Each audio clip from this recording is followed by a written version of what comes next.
What do we know about Burma?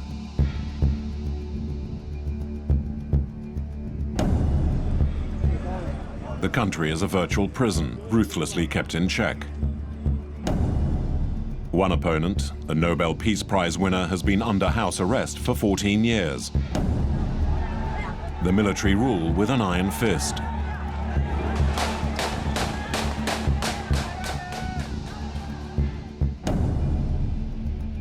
There are trade sanctions and boycotts. It's a country that's been shunned by the international community. This government is the government without people.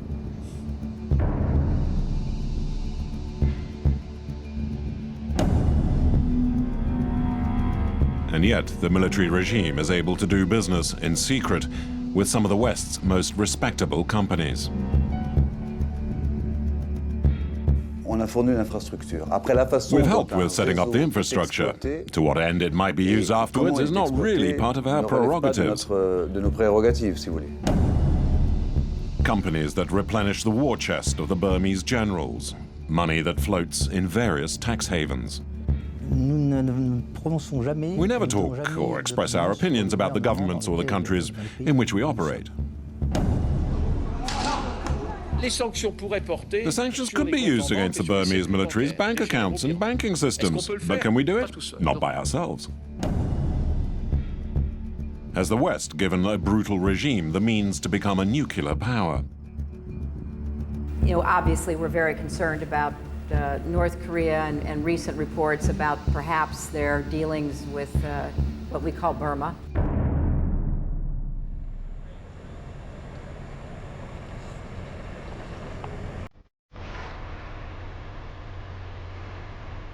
Oslo, the capital of Norway.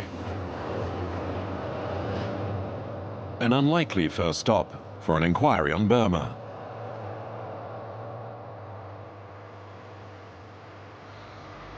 It's here that the sworn enemies of the Burmese junta, the democratic voice of Burma, have set up shop.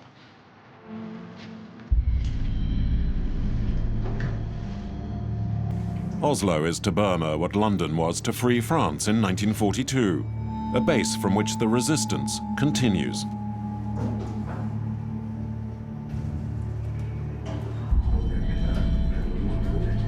This is what a resistance network looks like in the digital age.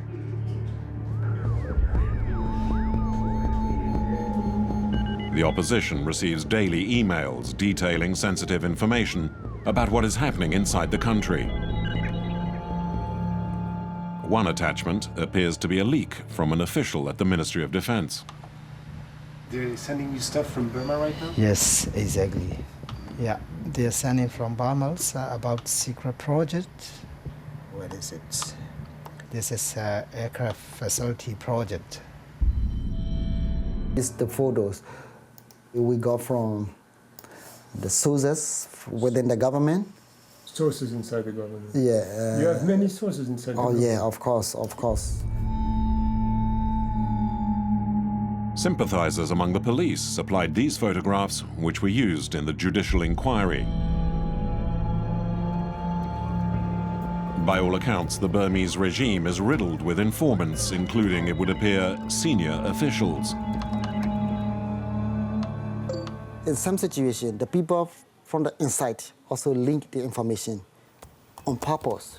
For example, the report, confidential report, mentioning the visit of journalists to other countries. But, you know, I prefer not to go into detail. Sure. This is the area. So both sides are using modern technologies. At the same time, there's also danger if you cannot properly handle today information technology. Just a few weeks after the interview, one of the opposition's main sources, an army officer, would be sentenced to death for leaking official documents. The officer had not realized his computer had been tapped. To help with our documentary, the resistance is happy to provide guides on the ground in Burma, but first wants to ensure the camera team can be trusted. If there's no spying people, you can do something. If there is no spies, but it's difficult to know. I mean, no spies everywhere, but in every place there will be government informers working all the place. You need to protect everyone you are making contact or everyone helping to you. You need to protect them. Good luck. Thank you.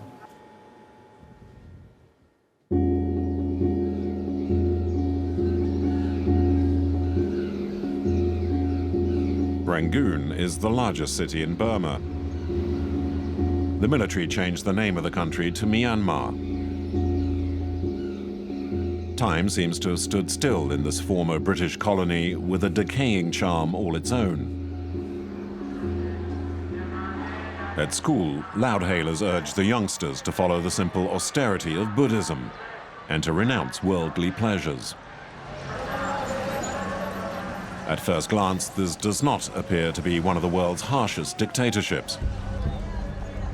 But behind the gentleness, the tensions show up clearly in the eyes.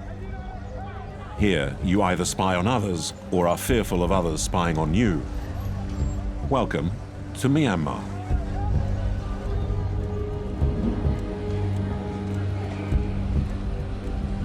First stop is at the Buddhist monasteries. It was the monks who led the non-violent resistance in 2007, a revolt named after the color of their robes.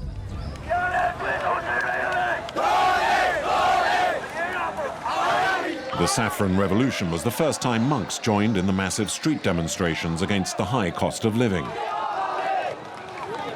In Burma, an ultra-religious country, monks are considered sacred. They were suppressed with exceptional violence. An absolute taboo was broken when some of them were assassinated.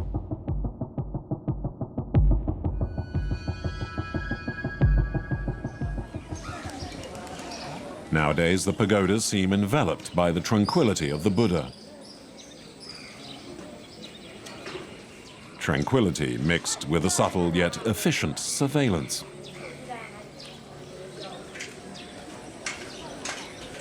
The trick to filming without being caught in Burma is pretending to be ignorant tourists.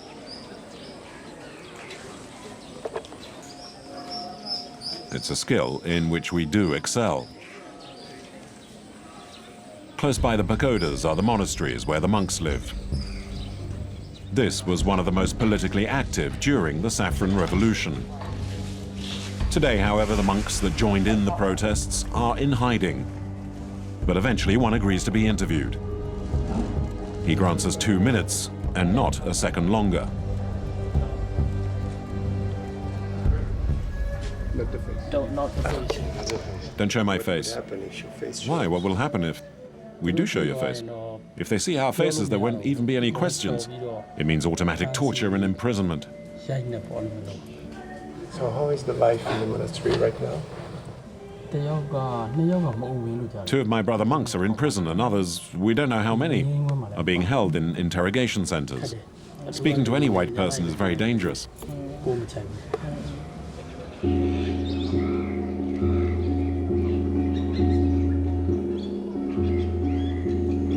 The monks who led the resistance have been forced into hiding. Some have shed their robes, others have sought refuge across the border in Thailand.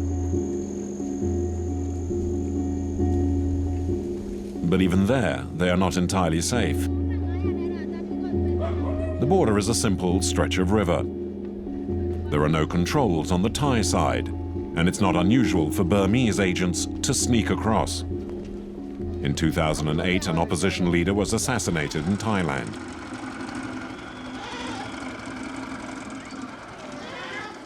Just 2 kilometers from the border, a house serves as the informal headquarters for the monks who rose up in revolt, including one of the rebellion's leaders, now a prime target for the Burmese military. He spent a year in hiding before emerging once again. In the resistance, he goes by the name of King Zero. They know where I'm in, where I was from, and my family place. A lot of friends told me, when you stay more in here, can catch easily. Need to move. When you are in arrested, you cannot do more you have a responsibility to try to move into do more, so need to move. So at the time I moved to here. Was it easy to cross the border? At the time I changed clothes, so at the time they don't remember. And I borrowed another ID. Monks arrive every day from the Burmese interior to receive their marching orders. There are constant comings and goings. King Zero is preparing for the next uprising, and everyone has been assigned his task. The Reverend Sopaka is their international spokesman. But what I see this government is the government without people. They are afraid. They don't trust the people. But we trust the people. The military seized power in Burma in a coup 20 years ago.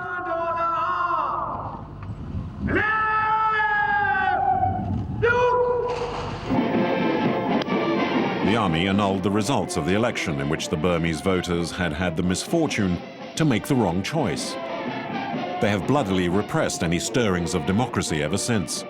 The heavily bemedaled generals have succeeded each other as heads of state. The current strongman is Than Shwe. He's agreed to elections in 2010, and he has also removed the nation's capital to the middle of nowhere. Naypyidaw is a surreal place, empty streets that preserve of soldiers and bureaucrats. It is cut off from the population and any civil unrest elsewhere.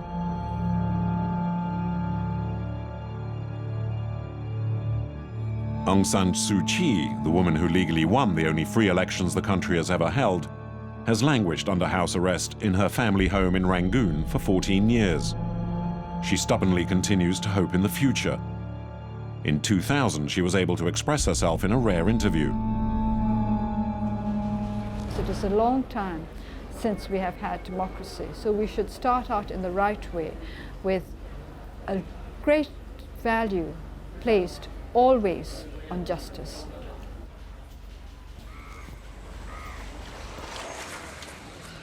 According to NGO Transparency International, Burma is the world's third most corrupt nation. A tiny clique has grown immensely wealthy.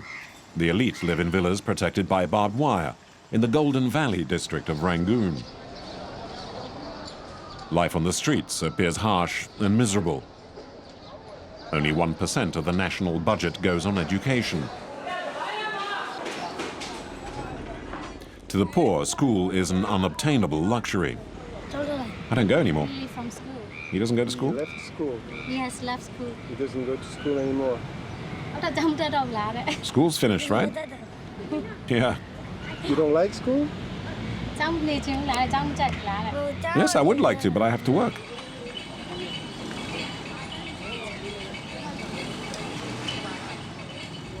At every moment, prison vans rumble through the streets of Rangoon.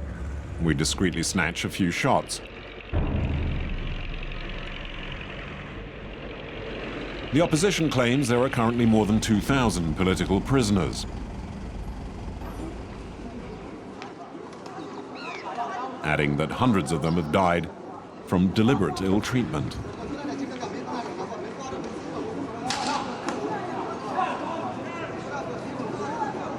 During the 2007 democratic uprising, an estimated 6,000 protesters were arrested.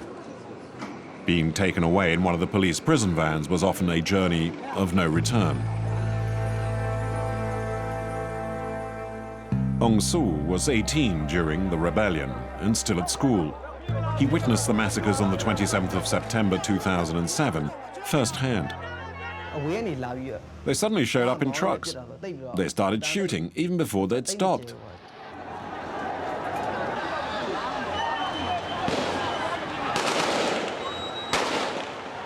At first, no one realized because the demonstration was so noisy. But then we noticed the flames bursting out of the rifles.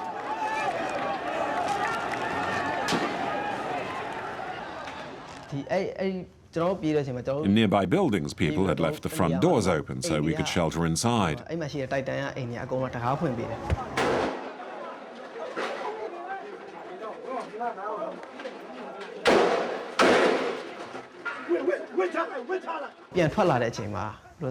They surrounded us. On one side were soldiers on foot, on the other with their trucks. There was no way to escape. We were caught in a trap.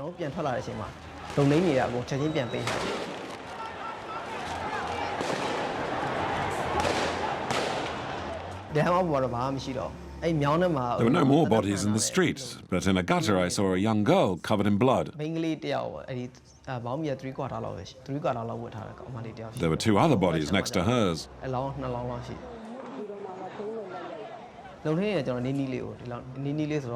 I was close to the riot police. I was in hiding, but I could still see them. They were talking about it amongst themselves, and they were laughing. I was furious.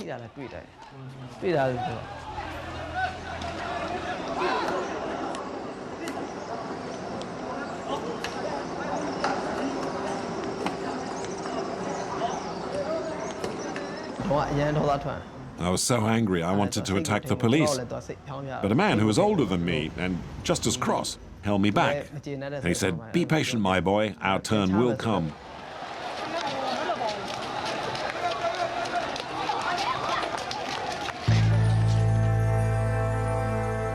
The Sule Pagoda had been at the center of the protests during the Saffron Revolution. Today, the same policemen that opened fire on the crowds guard the street armed with automatic weapons. Fearing more demonstrations, they continue to control the city's strategic crossroads. Despite the crackdowns, the underground resistance movement remains active. One of its members has bravely agreed to be interviewed in the anonymity of a hotel room. He claims the junta is paranoid about information leaking out on the internet. Most of the people arrested recently were mainly from media groups. Media groups? Yeah. They arrest journalists? Yeah, they arrest journalists. But the most intimate friend of the arrested people even don't know that what is the reason. Some family of the arrested people don't know where their sons or daughters are placed. Is fear a big part of the day-to-day life in Burma? Yeah, fear. It is a big part. A big part of the people live under the unreasonable fear. Unreasonable fear. Because we will be watched by cameras or some kind of electronic appliances, and they are afraid.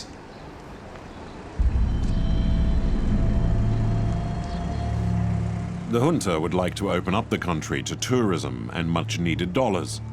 It has allowed a dozen or so cyber cafes to operate. They are constantly packed with people who don't have their own computers and want a window on the outside world. The youngsters are video game fanatics. But the internet has also become a tool of counter-propaganda. In Burma, as everywhere else, its irreverence and reach have become a means to expose the secrets of the military dictatorship. Like this photo allegedly taken in one of Generalissimo's Than Shui's cellars and shown on opposition websites. It's his piggy bank, sort of, several $100 million.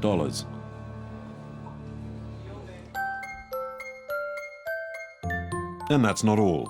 When the Generalissimo marries off his daughter, the graceful Thanda Shui, he hires a private video crew to record the family event.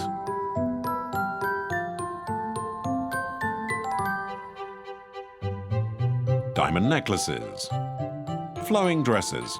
The wedding video was meant to have remained private. It will, however, be leaked. And internet surfers who respect very little will circulate it on the web. It proves very popular.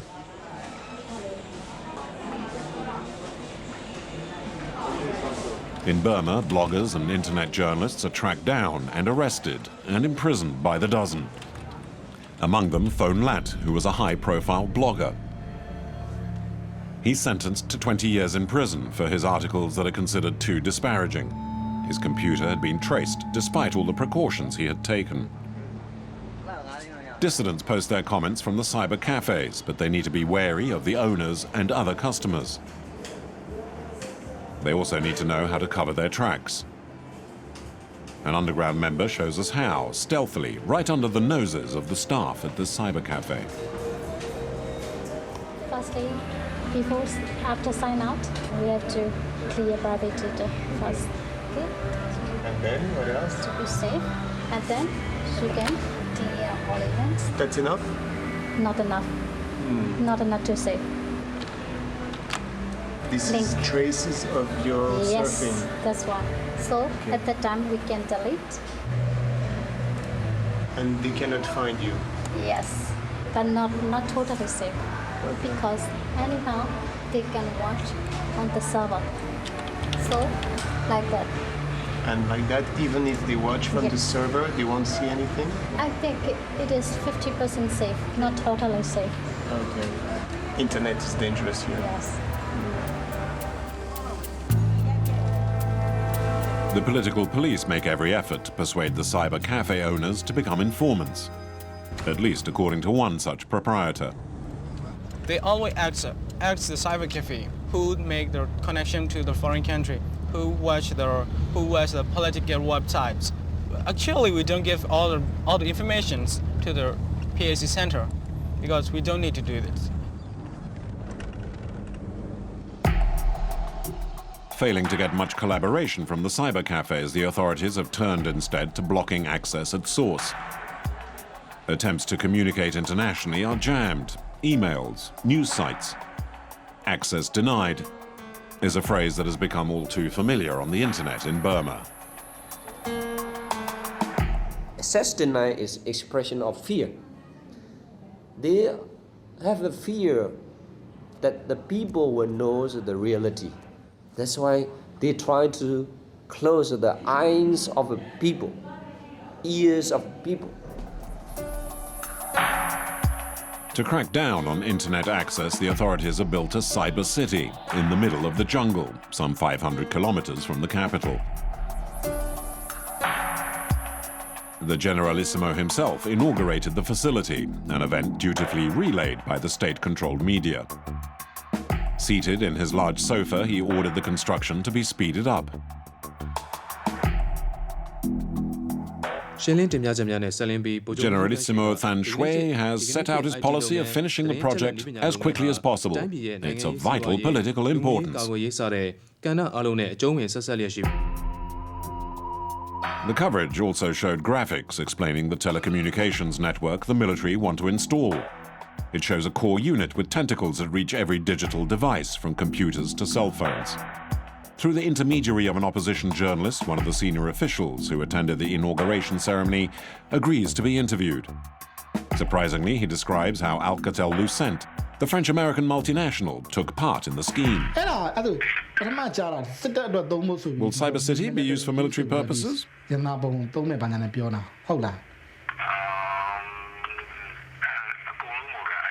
In the first instance, it will be for military purposes, since it's in a military zone.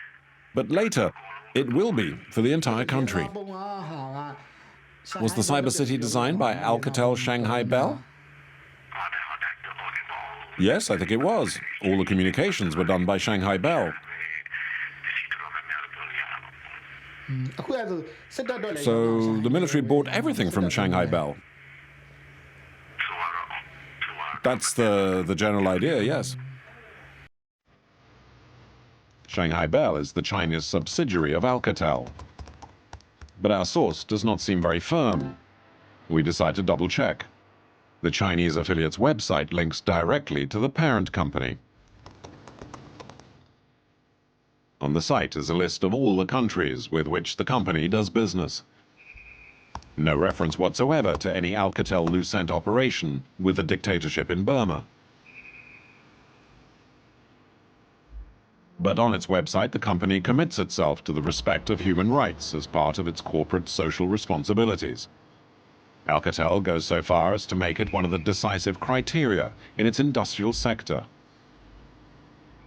Could our source, the senior Burmese official, have got it all wrong? Yet the dissidents insist it's true. This luxury hotel is where Alcatel has its offices, but there are no signs anywhere. It's almost as if they are trying to conceal their presence. What shall I do, ask at the reception? The hotel is used by the military for business meetings, so filming has to be done discreetly as there are many prying eyes.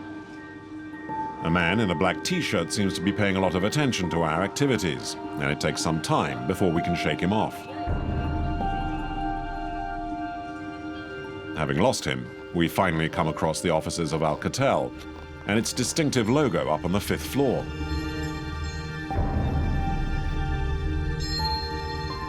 So what is the company doing here in Burma? Alcatel's headquarters are in Paris, but it's no longer really a French company. It merged with Lucent of the USA and now focuses on its multinational character. The company claims the United Nations fully supported its telecommunications project in Burma. We're not involved in the Cyber City project. We're not working on that one. But we did provide the infrastructure, the data system. Now, to what end it might be used afterwards is not part of our prerogatives. We just provide a communication network. And we make sure it works. And that's all. In the official Burmese media, the government does not hide its intentions. It states out its objectives. Good security will be available because of the website filtering.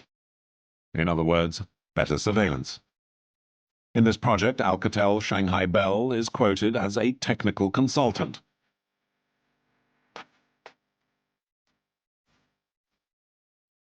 What the Burmese military want is to control all of the country's telecommunications, as exposed in the diagrams shown during the inauguration of the Cyber City. For this purpose, Alcatel offers some solutions on its website, like integrated lawful interception. It's been installed for the authorities in various parts of the world. But Alcatel insists it has not been set up in Burma. If such a system had been installed in Burma, it would give the military a switch, giving access in real time to emails, chat forums, and telephone conversations. The military are quite clear about the internet. For them, what's at stake is their own survival, and to be able to block websites, lock down the country, which is something they do often, and to stem the flow of data. My question is, can the technology that you have provided to the junta in Burma be used or abused to achieve that? The thing is it better to have a communication system or not to have a communication system? A communication system that might be restrained or no communication system at all? Obviously, wherever we set up or improve communications network, it's always a very beneficial effect for the country and for its people. Might it also be a trap for you, though? What if one day people say, like the Burmese already do, there are Western companies that help the rulers control the internet, access our IP addresses, and then imprison bloggers? Couldn't Burma become a real liability for your company? We'll see in the future, but I don't think so. We've been in the region for many years, and it's developed largely through the telecommunication infrastructure. It's vital for any country. But is the government in Burma like any other government? As Alcatel Lucent's spokesperson, I'm not going to make any comments about this or that regime. I mean, you know well enough what's happening in the world. Those people, those companies are working with the regime because they think about only for money, don't care of people. For sure, the Chinese, even some French company, even English company, American company, Russian company are working together with regime. We know very clearly they are working for this access denying program. I know this. For Burma's leading dissident, Aung San Suu Kyi, foreign investment helps improve the image of the ruling junta. Just doing business with a respectable company means some of its respectability rubs off on the authorities. This regime looks upon any foreign investment not simply as an economic program, but as positive support for their regime. And therefore they see it as political approval of what they are doing. And that kind of psychological help is as damaging as straightforward financial help to this regime. Alcatel claims it is one of the most ethical companies in the market. However, a character with a particularly unsavory reputation is making it known to everyone that he is Alcatel's official representative in Burma. Tae-za is notorious. In the eyes of the locals, he is Mr. Alcatel Shanghai Bell. Something confirmed even by the official who was present at the inauguration ceremony. During the ceremony, it was Tae-za himself who announced that Alcatel Shanghai Bell would be involved in the Cyber City project.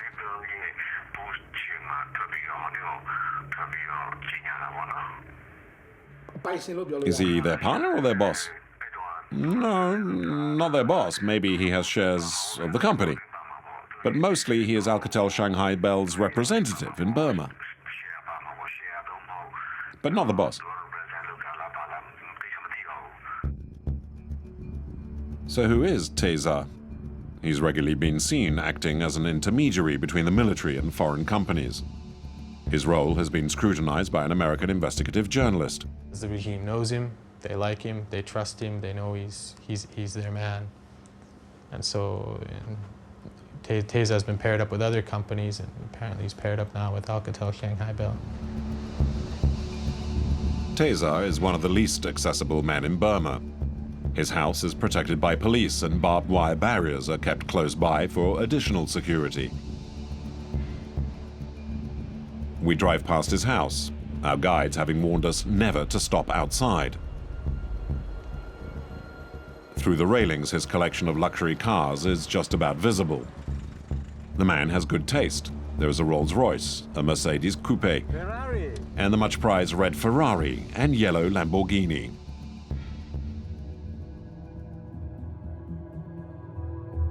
Tae-za is no ordinary businessman. The US authorities accuse him of arms smuggling, and he has been banned not just from that country, but from Europe too. At Alcatel headquarters, they deny Tae-za has anything to do with them.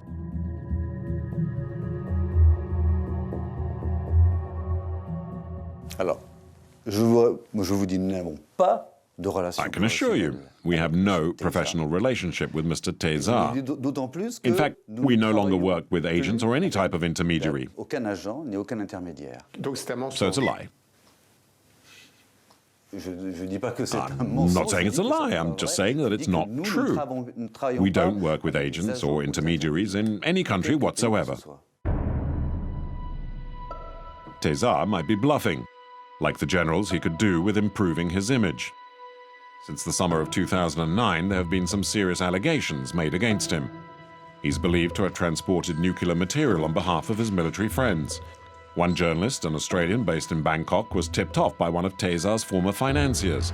He's worked for Tae-za and seemed to have a lot of inside knowledge about the workings of the operation. The financier has since died, apparently from a genuine illness, but Phil Thornton has kept an audio recording of one of his interviews. Tae-za told me that their first intention is, with the help of North Korea, the nuclear enrichment program. Their plan is in international diplomacy, they can play the nuclear poker game like Iran. Therefore, they wish to obtain nuclear weapons. Tae-za told me they have nuclear dreams. He just mentioned what his company was doing in regard to moving stuff around on the waterway from the docks, shipping boats that were under his control, and was able to give a lot of very detailed information about movements of boats and movements of trucks from ports and to different locations. Tae-za is untouchable in Burma. but he runs several businesses based outside of the country. Businesses that have been severely hit by tough US sanctions. Washington considers Tasear as little more than a gangster and has seized all his assets in the United States. This is a map of Tasear's empire, according to the US Treasury Department. His businesses are blacklisted. Particularly targeted are the companies based in Singapore. But just how handicapped by the sanctions is Tasear's Pavo Trading Import-Export Company? Next stop, Singapore.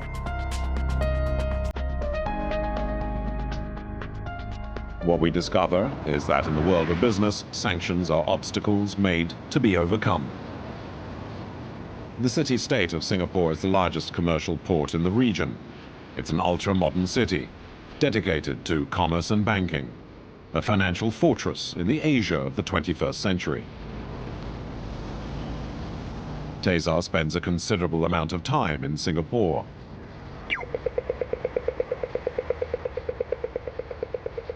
American authorities have listed the address of the Pavo company as being in this building, which we enter with a hidden camera.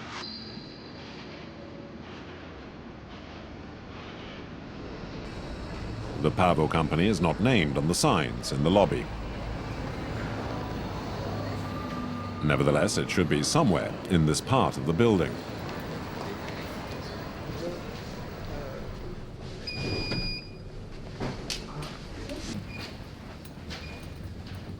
They give us a name, you know, of Mr. Oh, he's no longer here already. Mr. What's his name? He's no longer here. Yeah. The man we're looking for is Tasear's local business manager. He's no longer here. But he used to work here.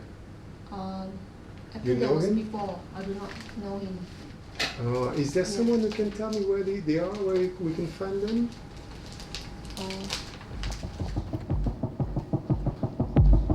There's a slight feeling of unease in these offices. It's clear to us we're not welcome and that they'd like us to leave as soon as possible. Oh, I'm sorry. This is not. They are not here already. They have moved to Myanmar. But you know how long ago? I do not know because I'm new here and I do not know the address. And no one knows here No. when they go? They don't know also. Okay, all right. Sorry. No problem. Yeah, thank you very Thank much. you. Yes.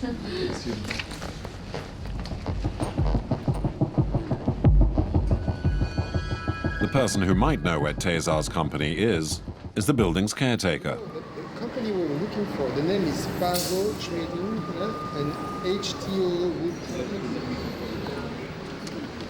He checks his listings and, surprise, surprise, it is indeed the company whose offices we've just visited. Oh, this one, Pavo. Yeah, Pavo. Pavo. It's still there. Still there? Yeah. Okay, so Pavo is still there. Yeah, telephone number. Mr. Okay. Yeah. Thank you so much. It would appear likely that Tasear is still doing business from Singapore. Pavo, which has been identified and penalized by US investigators, has vanished. Long live terrestrial. Tasear never did answer any of the messages we left for him. We would have liked to have asked him about whether he really did transport nuclear components for the Burmese military. Are the Burmese generals actually trying to acquire an atomic bomb? Officially, the junta denies it.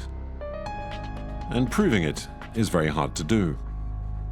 But a number of well-founded suspicions have begun to emerge, to the extent that the Asian media, by the summer of 2009, was carrying front-page stories of the Burmese nuclear threat.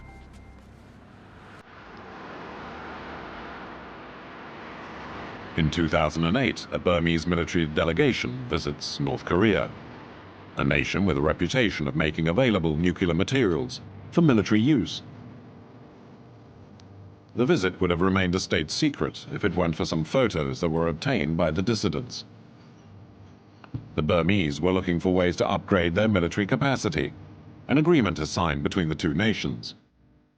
To the Oslo-based Burmese resistance movement, the treaty serves to confirm the numerous reports they were receiving. It is very clear that regime has nuclear ambitions, and they have spoken within the army, quite frankly. So we got all these reports mentioning how the senior generals dream about the nuclear weapon. According to the opposition, several hundred Burmese military officers underwent training in Russia to become a nuclear battalion. A man who claims to be a deserter from this unit went into hiding in the Thai jungle. He emerged briefly to speak with Al Jazeera in 2009 and claimed the Burmese army is buying up missiles from the Koreans that they want to arm with nuclear warheads.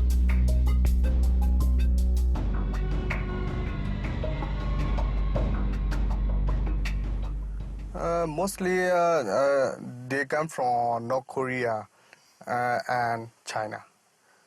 Later, the military junta buy North Korea missile launcher technique, and they were produced in Burma. Do you think they will have a nuclear capacity soon or not for many years? But I can tell you only General Mao told us in 2020 years they must be on a nuclear weapon.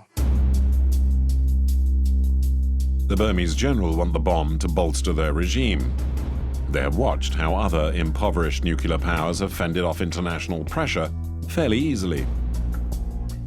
Their model is North Korea. They learn from North Korea because North Korea, even though the country is really poor, the poorest probably on the world, still can stand up against the United States, superpower.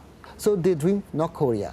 So also, they are also getting some support from North Korea. We have evidence already. They're building up tunnels? They are building up tunnels.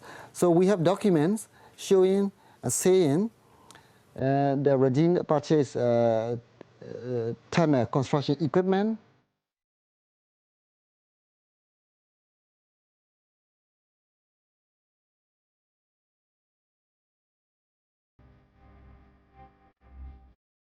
In these leaked photographs, the men in beige are North Korean instructors. They've come to assist the Burmese military construct a network of secret tunnels, a huge project spread over many parts of the country.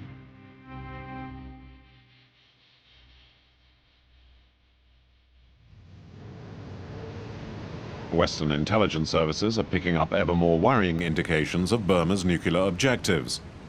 During an official visit to Thailand in 2009, Hillary Clinton did not mince her words. If North Korea pursues this nuclear program, obviously we're very concerned about North Korea and recent reports about perhaps their dealings with what we call Burma. So we worry about the transfer of nuclear technology and other dangerous From North weapons. Korea, you mean? We do, from North Korea, yes. To Burma. To Burma. Officially, Burma has no military nuclear program. The country was a signatory to the Nuclear Non-Proliferation Treaty. The national budget is too small and contains no provisions for nuclear weapon development. So how can the generals ever hope to pay for an atomic bomb?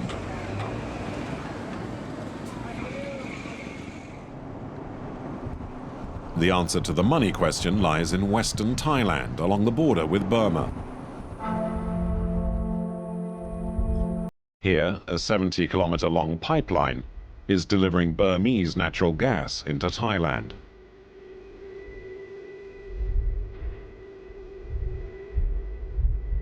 This is how the military regime is making money. The gas is being exploited by two leading Western energy companies, Total of France and Chevron, which is American. In 2008, the annual revenue from natural gas exports was worth an estimated $700 million to the Burmese junta's coffers. The US-based NGO Earthrights claims the regime is misappropriating up to 99% of its gas revenues. Claims based on confidential reports by the International Monetary Fund.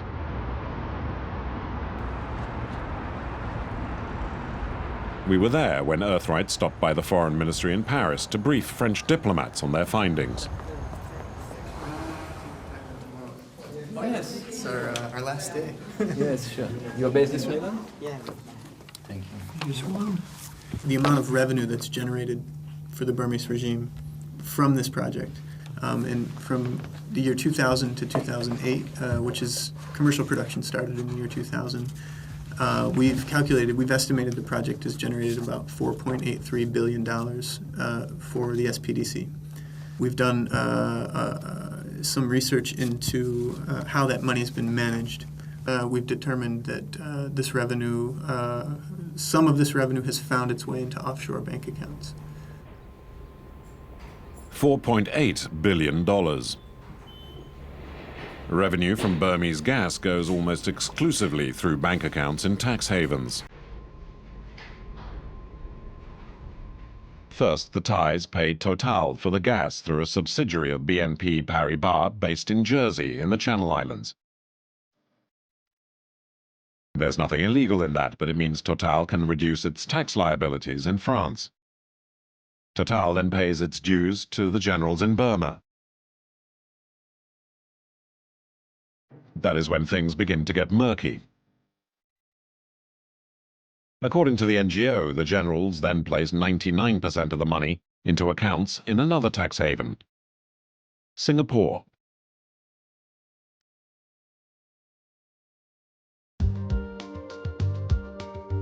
The two banks in Singapore supposedly implicated in harboring the Burmese military money are OCBC and DBS. The banks refused to speak to journalists, but nevertheless claim the information in the NGO's reports is wrong.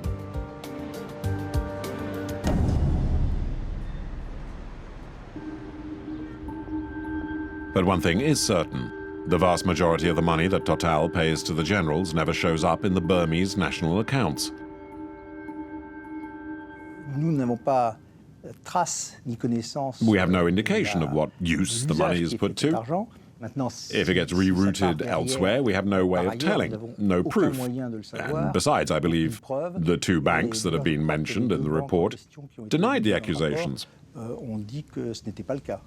part of these revenues are nevertheless being stashed away somewhere, and while it's clear that that's not your responsibility, it might be being used to enhance the Burmese regime's military capacity, including, some say, nuclear weapons, which they can afford due to the income from the sale of the gas. Well, as you say yourself, these are just allegations, rumors. Again, we have no idea whether the money is being used for that or any other purpose. Ever since the gas pipeline began operating towards the end of the 1990s, Nobel Prize winner Aung San Suu Kyi has been warning of the dangers. The best way to prevent authoritarian governments from taking root is by not supporting them financially. Authoritarian governments become stronger only if they are financially stronger. 10 years after that interview was recorded, Aung San Suu Kyi's words today seem almost prophetic. The generals have consolidated their hold on power and become a lot richer. She remains under house arrest and cut off from the rest of the world. Is Total helping prop up the junta? Even France's foreign minister, Bernard Kouchner, would seem to think so, as he admitted during a private meeting with members of parliament. Total. We have a problem with Total, which we're trying to resolve. No one is suggesting we need to treat Total with kid gloves. And if our political leadership decides to be tough with Total, it means we'll be cutting off gas supplies to most of the inhabitants of Bangkok, because the gas is being piped into Thailand. We have to weigh things up carefully. Ultimately, though, the only real financial pressure we can apply is on Total, of course. Now, the profits that you make by exploiting these gas resources worth the risk of tarnishing your own image?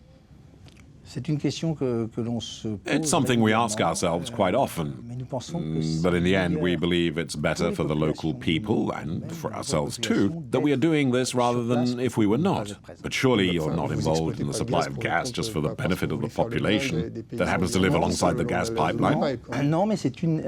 No, but it's one of the factors that weighed heavily in our decision.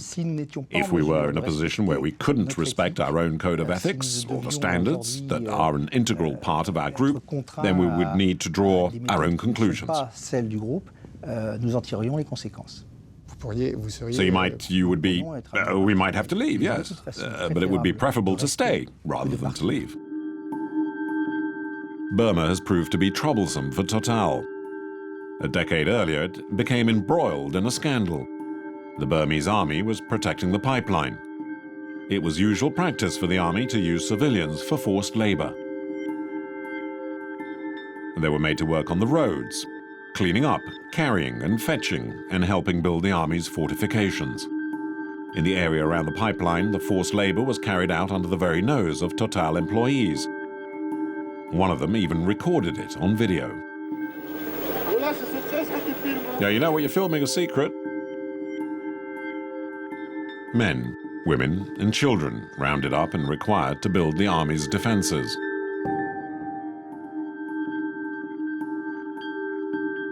Total had promised to put an end to this sort of slave labor in the pipeline zone. Earthrights, the NGO, however, alleges the practice still continues. We met up with a dozen witnesses. None of them wanted to be identified.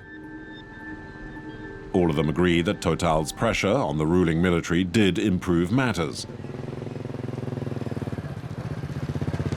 The junta now at least tries to go about it a bit more tactfully, although forced labor has not entirely been eradicated.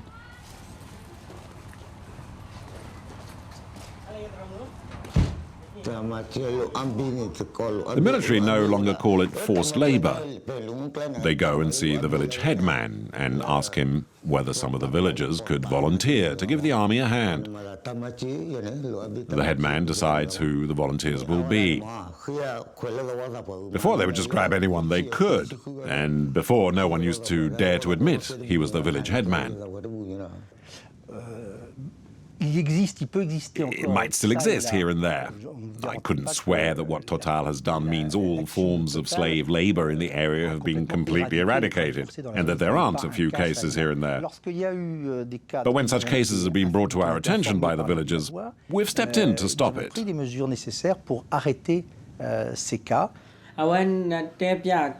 Did you tell Total that the military were forcing you to work?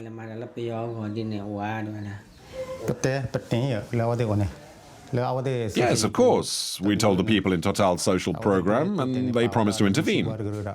But the Burmese army saw us telling them, and they threatened us. They said, "Go ahead, report us, but remember that Total won't be there forever." We were scared. They might retaliate, so we stopped informing on them. The military who were there among the very people who might complain told them, "Take care, because Total will leave, but we aren't going anywhere." Did you know that? Yes, that's right. You can sort of understand this attitude, but I believe we have a good relationship with the villagers, and there are a few times when the line is crossed, but these are minor incidents compared to what might be happening otherwise. Our lives changed a lot after the gas pipeline arrived. Before, we'd never seen the face of a soldier. They came here because of the pipeline. And that's when the forced labor began.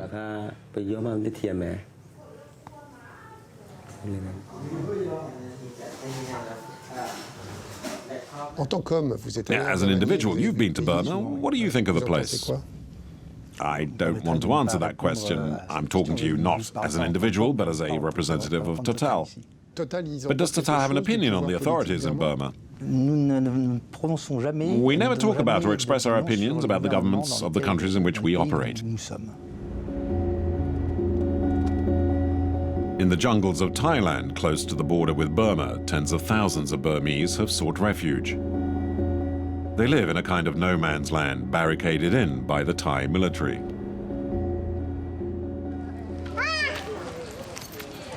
In this section of the My Lai camp, the majority of the refugees are from the minority Karen ethnic community, which is principally Catholic. They've been surviving for years on rations distributed by the United Nations. Can you go out of the camp? No, cannot go. Cannot? Yeah. So it's like a big prison? Sometimes. But it's better than Burma? Yeah, better than Burma. Some of the children were born in the camp. The refugees don't know when they'll ever leave. All are victims of a forgotten war and a military dictatorship, a regime roundly condemned by the Western democracies, but a regime strengthened every day by Western corporations. Every Sunday in the depths of the jungle, the refugees pray and wait for a miracle.